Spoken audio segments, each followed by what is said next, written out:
1, 2, 3, FCA! Okay, so carrying on with some self-defense. Situation that is not a good one for me. And mainly comes from me making a mistake, let's be clear here. If I get caught in a guillotine, it's typically because I messed up. If I'm moving towards him and I drop my head and I'm looking down, I'm giving him a chance to lock up this guillotine. I should always have my eyes forward when I level change, when I shoot, everything. My eyes are forward, even if my head goes past him. For him to hook this up, his elbow is ahead of his hand, and it's so easy for me to defend out of that. It's very hard to hook a guillotine. This guy's got his head up, and he's looking forwards. If I want to go to a guillotine, I've got to go all the way past him. So it's almost impossible. But real life happens, mistakes happen. I've got to know how to defend it and escape. So my first situation is, I've dropped my head, made a mistake, he's pushed me down, snapped me down. As I feel that arm going around, the absolute first thing I need to do is posture. My hips go low and I come up. And you see this is already coming into like a Kimura position. So I combine that with coming over the top of this hand, looking for the blade of his hand and rotating that downwards. So as he goes to lock it up, I'm pushing up and coming through. From here, I rotate to his back. I've seen a whole bunch of self-defense videos where everyone goes a bit Steven Seagal. So as he's coming over here, I get this grip and I rotate out and I come out of it, bend your elbow, here with a nice wrist lock on him. I'm out here at a distance, flip him over. In real life, I come under this, I rotate to the outside, he's going to rotate towards me with a nice big punch.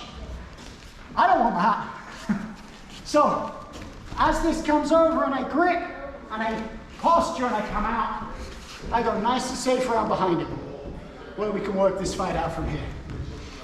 Now, that's my best case scenario, right? I got in there before he got his hands together. If he's already got his hands joined, I can posture, but it's going to be hard for me to keep this posture. He's just going to hang his weight on my neck, and eventually he'll get the better of me. So I'm going to reach up and over as high as I can, get heavy here. This is going to help me make my posture. If his grip breaks, I could drop onto a double leg, onto a single leg at that point. If his grip doesn't break, I am going to rotate to this side, the opposite side to where I'm gripped, and I'm going to bring my knee through the back of his leg to lay him down onto the ground. He's still gripping me here. I brace across his neck, bring my knee in and use all of my force to break out. So that's how I'm going to move out of that position. Now we're on the ground. In a mounted situation, I'm in a good strong position here to finish the fight, but the best place I could be is on his back. I want to cause him to rotate. If we're fighting, MMA, strikes. A lot of times for strikes, people start rotating to get away from the strikes. In a straight up jiu-jitsu situation, I can just push his arm across him to rotate him like that. Or if he goes for a traditional elbow escape, he pops up to the side here. The second is turned to the side from whatever cause. My left knee here is going to slide all the way up behind his back. My foot comes in at his hip. I do not want him to get his hands under this leg. I am then going to join my hands together in a seatbelt. From here, I can drive into him with my body weight to keep him here and turned. But I can fold my foot. If you come around behind me, you can see I'm here driving. I'm going to fold my foot, roll him over my leg. This now becomes the bottom hook, which is the first hook we want in. Second hook comes in. I've got a nice tight back control. So that's how we hit that from mount. From side control, it's very similar. I do a lot of things to try and drive him away from me. He wants to escape by turning into me. I want to encourage him to go the other way.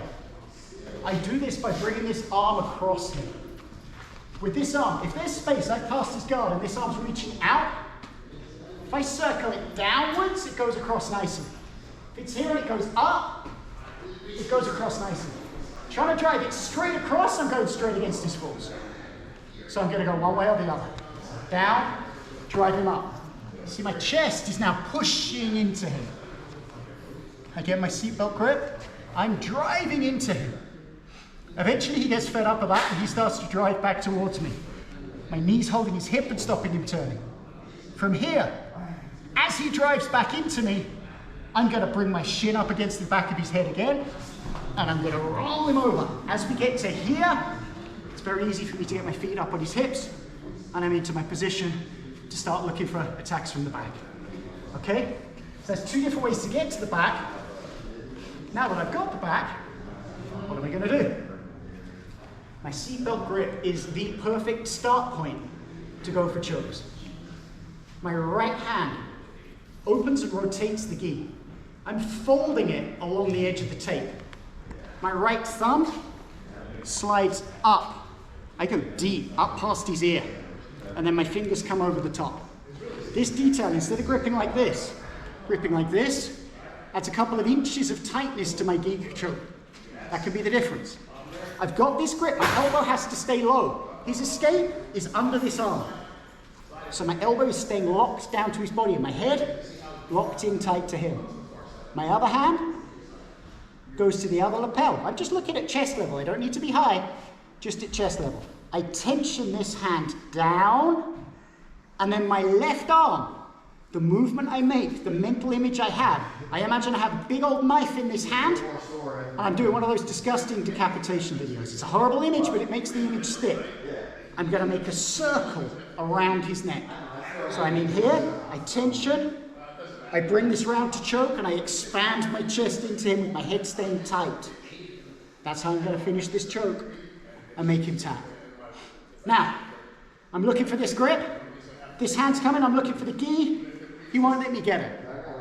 I could finish this choke one-handed, honestly, but it's going to be a lot harder.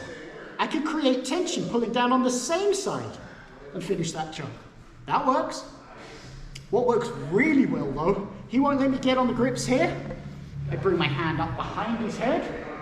Now I'm going to straighten this arm and straighten my other arm. So what the motion I'm making is this motion. That makes an incredibly tight choke. He won't let me get across here. Okay, I come up and I choke. Okay, now he's got wise to all of this. He's fighting here, he pulls this arm in. He's cleared that arm. I've got my grip here, but I can't get on anything there. This is where I'm going to step off to my bow and arrow choke. Watch, my left foot goes to his hip. My right foot comes over and literally hooks with my toes. So I push with one foot and pull with the other. My elbow stays low. I scoop all the way under this leg. I'm looking to go behind my head here with this hand.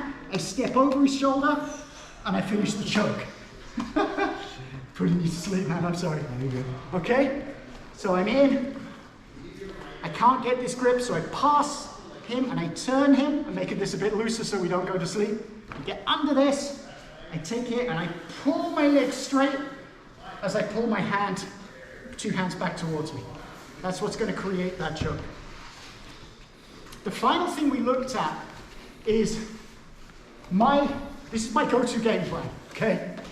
I pass guard in whatever way, I'm inside now. I start working, looking for stuff across here to create chokes. At some point as I'm working this, he thinks he's escaping by going inside and turning away from me.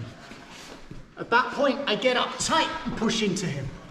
From here, I'm getting in tight, I'm blocking his hips. I'm going straight to this gi choke grip. Straight to the grip. Don't even bother with the seatbelt. From here, I pop in tight. I step over with this leg. I collect this leg as we go back, and I go straight into my bow and arrow. So that's straight up my game plan that I'm looking for immediately after passing guard. So everyone in the gym now knows exactly what I'm going to be looking for. You guys can work on defending that. There's a lot of little surprises and we're going to learn those in future weeks. Different things we could do as he defends against those. So for the Blue Belt curriculum, for anyone who's keeping count on stuff, we've got a bit more self-defense, defending the guillotine. We have back chokes. So the regular cross choke from the back, the modified cross choke from the back, and the bow and arrow choke. All of those are on the Blue Belt curriculum. So we're working our way through it. We've only got a few more weeks of this stuff and we'll have covered the whole curriculum. Thanks for helping me out. Good training. Oh, thank you.